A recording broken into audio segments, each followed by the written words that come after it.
목요일 이 시간 이홍준 한규상 전문가와 함께합니다. 안녕하세요. 안녕하세요. 오늘도 쉽고 재미있는 설명으로 여러분의 채널을 고정시켜드리겠습니다. 고정 한규상입니다. 네, 안녕하십니까. 등심 안심보다 좋은 양심 이홍준입니다.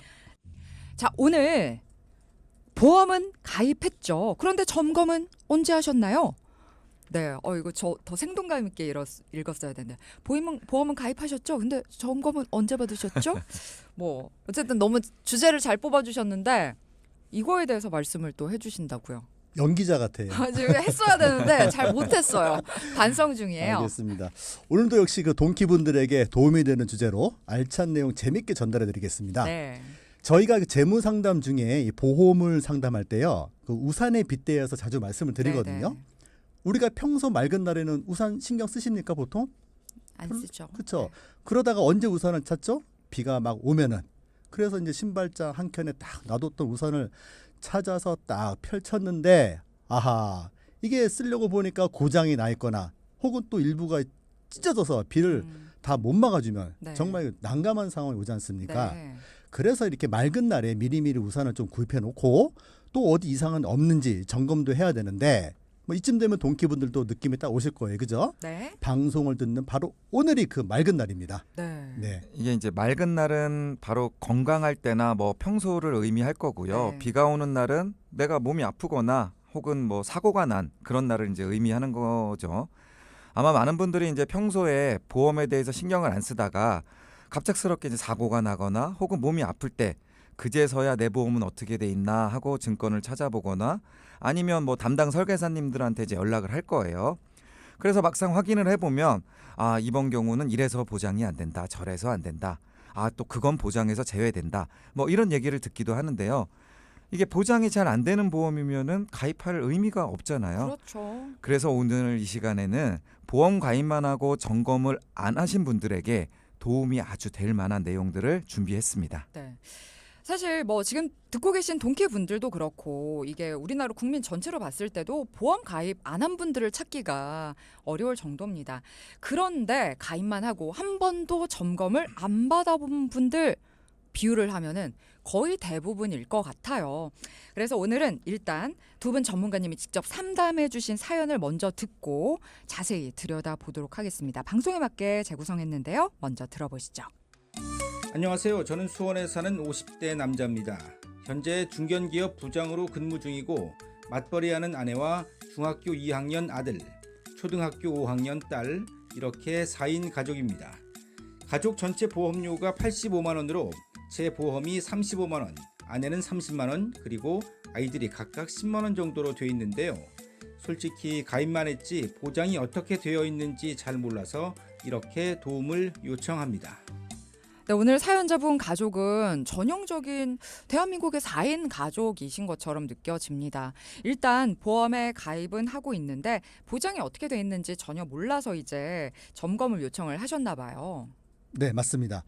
우선 이 사연자분 가족을 살펴보니까 맞벌이 하시는 분이셨거든요. 네. 그래서 한 달에 한 750만 원 정도가 수입이 있으셨는데 아주 다행히도 가족분들 모두 다 건강한 상태셨어요. 그런데 이제 문제가 역시 이제 보험료는 계속 내시면서 이 보장이 뭐지? 내가 어떤 보험을 가입했는지 잘 모르시는 상태였습니다. 네. 그럼 일단 한번 좀 이렇게 살펴보니까 일단은 내시는 보험료 대비해서 가성비가 막 그렇게 좋지 않았고 또 반드시 좀 필요한 보장이 요즘에 좀 약간 바뀐 게 있거든요. 그런 것들이 없어갖고 좀 리모델링을 도와드렸습니다. 가장 먼저 해드린 게 뭐냐면은 이 회사에서 복지 차원으로 단체 보험으로 가족분들 모두 의료 실비를 잘 해주고 있었거든요. 네. 자, 그런데 그렇다면 이제 굳이 개인 의료 실비는 필요가 없다기보다는 납입을 하지 않아도 되는 상태였는데 그걸 납입하고 계시더라고요. 자, 여기서 중요한 점은 이 개인 의료 실비를 갖다가 해지를 하지 않고 납입 정지나 혹은 납입 유예 제도로 갖다가 저희가 이제 컨설팅해서 좀 안내를 좀 해드린 부분이 있었습니다. 네. 사실 어떤 보험이 납입 유예 제도가 있다라는 거에 대해서 생소하게 느껴지는데 이게 구체적으로 어떤 건가요? 네, 맞습니다. 개인 의료 실비의 납입 유예 제도라는 건요. 단체 의료 실비 실손보험을 가입하고 있는 전제 하에 개인 의료 실비 보험을 1년 이상 유지하신 분들은요. 이 퇴사할 때까지 납입을 갖다가 유예 혹은 납입 정지를 해주는 제도인데 이 어차피 의료 실비라는 거는 보험이 중복 보상이 안 되거든요. 그러게요. 그래서 이걸 갖다가 저희들이 납입 유예 해드렸고 이렇게 해서 이분들 가족 4인 가족의 의료 실비 보험만 약 한 10만 원 정도를 좀 이렇게 다운을 시켜드렸습니다. 네, 그러니까 이게 점검을 받지 않았더라면 어차피 실손은 중복 보장이 안 되는데 이걸 쓸데없이 보험료를 계속 중복해서 납입을 하셨겠네요. 지금까지 해오셨죠, 이렇게. 네, 이번에 이렇게 점검을 하면 이게 굉장히 작은 부분처럼 느껴질 수도 있지만 월 보험료로 하면 지금 10만 원씩을 아낄 수가 있다. 퇴사할 한 달이면 때까지. 120만 원, 아니 1년이면 120만 원. 그러니까요. 그러네요. 자, 저희가 오늘 큰 틀의 주제는 보험 가입하셨죠. 그런데 점검은 언제 하셨나요? 이건데요. 저희가 사연자분의 사례를 통해서 자세하게 한번 들여다보고 있습니다. 일단 1부에서 사연자분의 사례를 말씀을 드렸는데 너무나도 평범해 보이는 대한민국의 4인 가정이셨고 보험도 여러 가지 가입을 하고 계신데 정작 본인이 어떤 보험을 가입하고 있는지 모르셨어요. 그래서 전문가들께 점검을 부탁을 드렸고 첫 번째로 전문가가 발견을 하신 게 지금 직장 실손보험에 단체 보험에 가입이 돼 있기 때문에 개인이 지금 쓸데없이 중복으로 개인 의료 실비 보험을 납부할 필요가 없다라는 거예요. 그래서 납입 유예 제도를 통해서 한 달에 보험료 10만 원, 1년이면 120만 원, 퇴사 때까지면은 이게 과연 얼마나 아껴질지 모르는 건데 일단 그 부분부터 점검을 통해서 보험료를 엄청나게 아껴 주셨습니다. 자, 그런데 어쨌든 저희가 말씀드렸다시피 실손보험은 중복 보상이 안 되잖아요. 중복 가입도 안 되고. 근데 이거는 어떻게 중복으로 이렇게 가입이 돼 있는 건가요? 네, 말씀처럼 그 실손 보험은 중복 가입이 안 됩니다. 네. 그런데 기존에 개인 실손 보험이 있다고 하더라도 회사에서 단체로 가입하는 실손 보험은 가입이 가능해요. 또 반대로 회사에서 실손 보험이 가입돼 있다고 하더라도 개인적으로 가입하는 실손 보험은 가입이 가능합니다. 네. 이 개인적으로 가입하는 두 개를 만약에 한다, 이게 안 되는 거지. 회사 단체 보험과 개인 보험은 가입이 가능하고요. 네. 그럼 보장을 받을 때는 어떻게 되냐? 이게 둘 다 보장이 되냐? 안 됩니다. 비례 보상되거든요. 네. 그러니까 하나만 가입하고 있다고 했을 때 그 실손보험에서 100만 원을 만약에 보장받는다라고 네. 하면 단체 보험도 같이 가입하고 있다. 네. 그럼 100만 원 이렇게 보상되는 게 아니라 50 이렇게 50. 되는 거라서 결국 받는 돈은 똑같아요. 두 개가 있다고 하더라도. 그래서 두 개를 굳이 유지할 필요가 없는 거죠. 네. 또 일부긴 하지만 이 개인 실손보다 이 단체 실손에서 보장되는 항목이 더 크거나 많은 것도 있어요. 네. 뭐냐면 출산 관련된 거나 한의원, 치과 이런 거 단체 보험에서 더 많이 해주는 경우도 있거든요. 네. 그렇기 때문에 개인 실손도 있고 회사 단체 실손도 있다라고 하면은 이건 둘 중에 하나를 정지하시는 게 좋죠. 네. 참 이거는 개인이 전혀 알 수 없어서 그냥 실손보험이 우리가 필수니까 아예 생각도 못했던 부분을 이렇게 전문가가 바로 첫 번째로 캐치를 해주셨네요. 자, 그렇다면 이분들은 또 어떤 점을 점검을 해주셨을까요? 네, 두 번째 암보험을 한번 살펴보니까요. 네. 뭐 유방암, 대장전막내암, 전립선암, 비침습 방광암, 남녀 생식기암 뭐 이런 단어들이 막 적혀 있었어요. 네. 보통 이런 단어들이 막 많으면 일반 소비자들은 뭔가 꼼꼼하게 더 많이 해주는 것 같은 느낌인데 맞아요. 보통 보험은 안 그렇습니다. 이런 게 있으면은 굳이 이런 걸 분류한 이유는 뭐냐면 일반암 진단비를 주지 않고 좀 적게 주려고 일부러 분류를 하는 경우가 많거든요. 네. 그래서 이분도 보험을 보니까 이런 보험들은 뭐 유사암, 소외암, 특수암 이렇게 분류를 해왔고요. 일반암 진단금을 안 주고 거기에 뭐 10%나 20%만 주겠다. 이렇게 적게 보장을 하겠다. 네. 이런 것들이 이제 들어가 있던 거죠. 그래서 이 암들을 일반암으로 보장받는 게 좋잖아요. 그렇죠. 그러기 위해서는 이제 증권이나 약관에 이렇게 따로 분류해 놓으면 안 된다는 거예요. 그래서 이런 부분도 점검을 통해서 우리가 이제 집어낼 수 있겠죠. 그러니까 증권이나 약관에 이런 단어들이 안 보이는 게 좋은 거예요. 그렇죠. 안 보이는 게 좋습니다. 그래서 암보험은 또 많이 바뀌었죠. 요즘에 뭐 표적 항암 치료비라든가 아니면 중입자 방사선 치료든가 이런 것들도 이제 빠져 있었거든요. 네. 이건 왜 빠져 있냐? 옛날에 해놓고서 점검을 안 했기 때문에 지금 업그레이드가 안 된 상태인 그렇죠. 거죠. 예. 그러니까 전에도 말씀드렸지만 이 표적 항암 치료나 중입자 방사선 치료 같은 경우는 일단 비급여 치료가 많아요. 또 옛날엔 없었잖아요. 이런 거 맞아요. 자체가. 예, 없었고 지금 새로 이제 개발이 됐는데도 불구하고 이제 비급여라서 본인이 이제 자기 부담금이 높은 경우가 많기 때문에 네. 이런 건 보험으로 좀 준비를 하셔야 되는 게 맞거든요. 그래서 이런 부분도 이제 부족한 부분이 많아서 이번 기회에 꼼꼼하게 업그레이드를 해드렸습니다. 네. 자, 그리고 또 어떤 부분을 점검을 해 주셨을까요? 네, 그리고 보니까 자녀분들 두 분이 계셨는데 자녀분 두 분 다 15세가 안 된 자녀분들이었거든요. 네. 그럼 15세가 안 된 자녀들은요, 이 전환특약이라는 보험이 있습니다.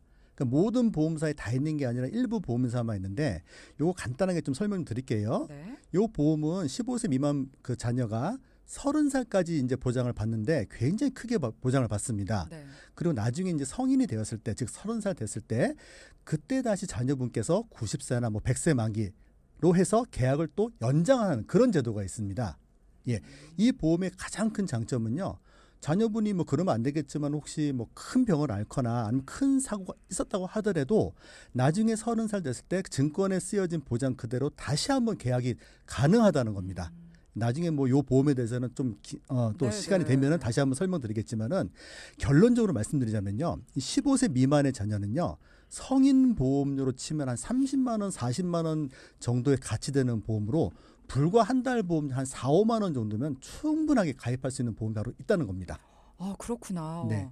15세가 안 된 자녀들의 부모님이신 동키 분들께서는 지금 이 부분이 더 궁금해서 여쭤보고 싶은 게 많을 것 같아요. 일단 다음에 한번 이용준 전문가께서 이 부분 더 자세하게 좀 다뤄주시면 좋을 것 같고요. 일단 자녀가 병을 앓았거나 사고가 났어도 나중에 지금 증권 그대로 90세나 100세 만기로 계약 변경이 가능하다라는 거는 정말 큰 혜택인 것 같아요. 그렇죠. 많은 분들이 잘 네. 모르시는 제도죠, 그렇죠? 네. 그리고 그래서 이제 이 자녀분 두 분요 모두 15세 미만이라고 말씀드렸잖아요. 네. 그래서 한 자녀당 한 4만 원대, 5만 원 조금 안 되게 해서 전환 특약 제도를 이용해서 리모델링 해드렸습니다. 이렇게 토탈하니까 4인 가족인데 아빠가 30만 원 정도, 엄마는 25만 원 정도, 자녀분들 2명은 10만 원 정도로 해서 총 65만 원. 기존보다 한 20만 원 정도 더 다운시켰지만은 보장은 기존보다 훨씬 좋아졌다는 거죠. 네. 정말 보장은 넓히고 보험료는 줄인 점검의 가장 기본적인 걸 잘 지켜주신 것 같아요. 그리고 혹시 여기서 더 추가적으로 조정이 된 부분이 있을까요? 맞습니다. 요즘에 뉴스에도 참 자주 나올 거예요. 우리 햇님도 많이 들어보셨을 네. 거예요. 바로 이 간병인. 얼마 전에 그렇죠. 저희가 방송했죠, 그죠? 네. 병원비보다 이 간병비가 더 많이 나온다는 말에 이분들도 역시 좀 간병인 보험도 한번 알아보고 계셨거든요. 네. 하지만 기존보다 보험료를 더 내는 건 좀 힘들고, 그래서 이제 어떻게 할까 하다가 저희들이 상담을 통해서 이번에 한 20만 원 줄이고 보장은 더 크게 해준 상태지 않습니까? 네, 네. 그래서 거기다가 가입하고 싶었던 간병인 보험까지 설계를 잘 해드렸습니다. 네. 예, 그래서 오늘 동키 여러분께 강조하고 싶은 내용이 있습니다. 바로 오늘의 핵심 포인트. 보험 점검 놓치지 말고 이번에 꼭 한번 해보자. 네. 오늘 핵심 포인트로도 보험 점검 놓치지 말고 이번에 꼭 해보자라고 말씀을 드렸습니다. 보험 점검은 필수인 것 같아요. 우리 동키 여러분들도 항상 이제는 들으시면서 이런 부분들을 점검을 해봐야지, 어떤 부분들이 필수적으로 내가 체크를 해야 될 거겠다라는 거는 어느 정도 몇 가지 꼽고 계신 분들도 많을 거예요. 그런데 점검을 해보셨는지가 가장 궁금하고, 그리고 전문가들은 한눈에 보자마자 우리가 알지 못했던 것들도 분명하게 점검을 해주시는 것 같아요. 오늘도 말씀드렸다시피 실손이 그렇게 중복이 돼 있는지, 저희는 이제 그런 납입 유예 제도가 있는지 몰랐거든요. 거기서 줄인 부분도 굉장히 크다. 다행이다라는 생각이 들었습니다.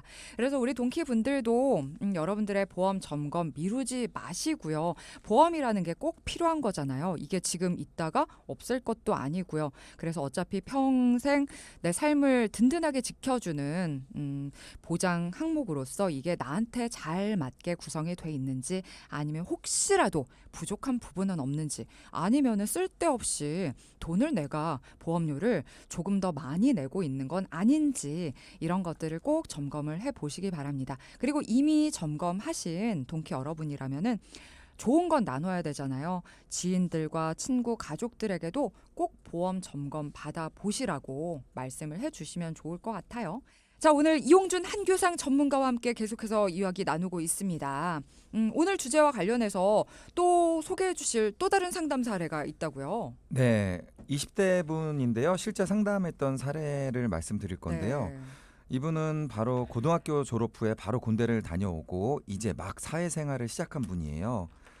이제 그 어머님께서 이제 아드님이 이제 사회생활도 시작했으니까 좀 재무 설계를 좀 받아보는 게 좋겠다. 그래서 아들을 이제 설득해서 이제 상담을 진행해 드린 사례입니다. 와, 20대 초반 사회 초년생인데 벌써 재무 설계를 받으셨다니 대단하신데요. 그렇죠. 네.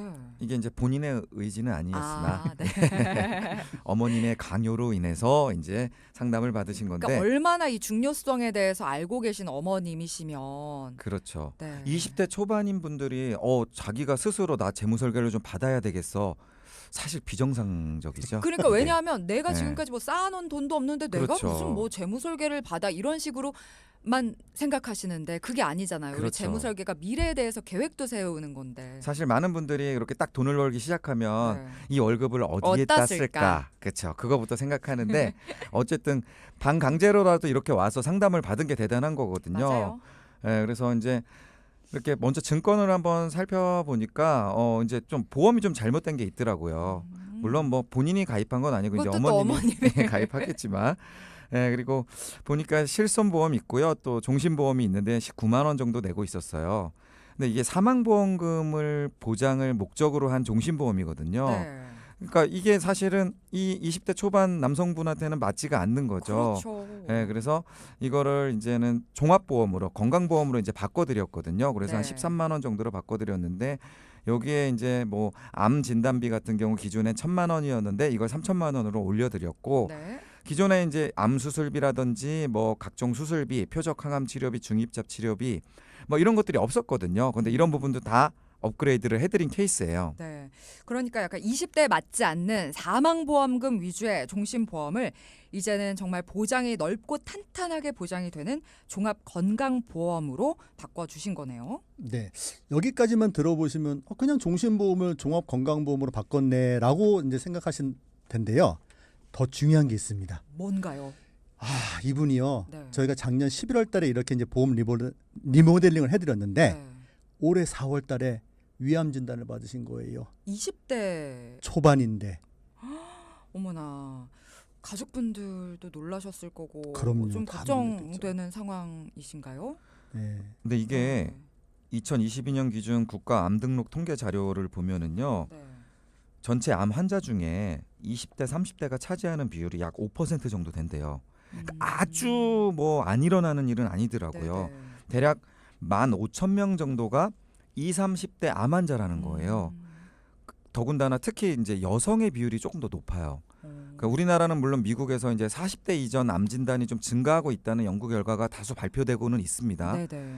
그래서 이게 젊다고 절대로 이게 간과해서는 안 될 일이고 네. 그리고 젊다고 보험은 뭐 먼 미래의 일이야 이렇게 생각해서도 안 되는 거예요. 그래서 젊고 건강할 때 이 정기적인 건강검진도 꼭 필요하고요. 네. 그리고 잘 가입한 보험도 매우 중요하다고 말씀을 드릴 수 있겠습니다. 네, 맞아요. 요즘에 워낙 젊은 층에서도 뭐 암뿐만 아니라 여러 가지 발병률이 늘어나고 있는 상황이니까 건강할 때 우리가 보험 가입 잘 해놓으시고 건강할 때부터 정기적인 건강 검진도 필수인 것 같습니다. 네, 네. 사연자분의 사례 조금 더 말씀을 해주세요. 네, 계속 말씀 이어가자면은 리모델링 후에 이제 보험에 가입한 지 1년이 안 됐지만 네. 그래도 이제 90일은 지났습니다. 그렇죠? 네네. 작년 11월에 가입하고 올 4월이니까 6개월 정도 지났지 네네. 않습니까? 다행히도 이제 암 면책 기간이 지나서 전체 암 진단금 다는 못 받았지만 50%인 1,500만 원, 그다음에 암 수술비도 150만 원, 5종 수술비 500만 원, 그다음에 암 치료를 했기 때문에 암주요 치료비 1,000만 원, 또 방사선 치료비 250만 원 이렇게 해서 토탈 한 3,400만 원 정도의 보험금이 수령이 가능했습니다. 네. 예. 그리고 또 차후에 이 보험료 다 이제 면제를 받으셨거든요. 그 면제 받으시면서도 보장은 계속 이어갈 수 있었고요. 그리고 이제 그 암의 위치가 비교적 좀 나쁘지 않았고 그다음에 초기에 발견해서 치료도 아주 그렇게 까다롭지 않았습니다. 그래서 다행히 비교적 간단하게 치료도 하신 상태인데 만약 저희들 상담이 없었다면은 그때 당시에 이제 엄마 말 안 듣고 안 왔으면 네. 그죠? 기존 보험 그냥 1,000만 원 받고 암 진단금 그거밖에 없었거든요. 네. 그리고 보험료는 또 계속 납입하는 음. 이런 상황이었는데 저희들이 좀 이렇게 도움을 들을 수 있었다라는 것에 대해서 좀 뿌듯했습니다. 일단 너무 다행이라는 생각이 들고요. 정말 적절할 때 점검을 잘 받아서 준비를 하신 것 같습니다. 네, 그리고요. 아까 그 우리가 우산에 보험을 비유했잖아요. 네네. 이 비 오기 전에 이게 우산이 찢어졌는지 구멍 났는지 미리 점검해 보면 좋겠다 이런 네. 말씀을 드렸는데 간혹 가다가 이런 분도 있어요. 우산을 너무 잘 준비를 해놨는데 네. 우산이 그냥 거의 뭐 파라솔이에요. 네. 그러면 너무 무겁잖아요. 네네. 굳이 우산 들고 가도 되는 네, 건데 네, 네. 이렇게 막 이것저것 다 보장을 받으려고 욕심을 내다 음. 보니까 너무 무거운 우산을 준비하고 있는 분들도 있거든요. 비용적으로도 그렇죠. 이런 분들도 꼭 점검을 해보시는 게 좋습니다. 내 몸 사이즈에 맞는 우산을 내가 갖고 있는지, 예, 그걸 좀 점검해봤으면 좋겠습니다. 자, 오늘도 정말 도움되는 말씀과 함께 알차게 시간 꾸며봤습니다. 오늘 또 함께해 주셔서 감사하고요. 저희 다음 시간 또 기다리고 있을게요. 고맙습니다. 고맙습니다. 감사합니다.